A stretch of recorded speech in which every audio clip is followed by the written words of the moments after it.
এটা তুলে নিলাম।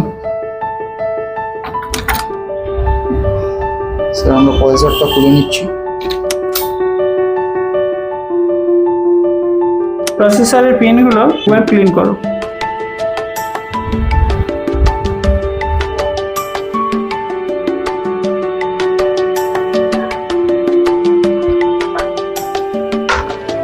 ভালো করে ক্লিন করে ডাটগুলো ঝেড়ে দিলাম। প্লাসের লকিং পিন দেখে নিয়েছি।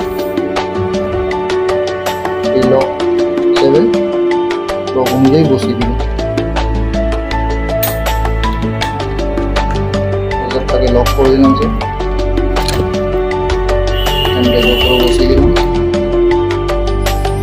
আরেকবার শর্ট করছি। করেছি।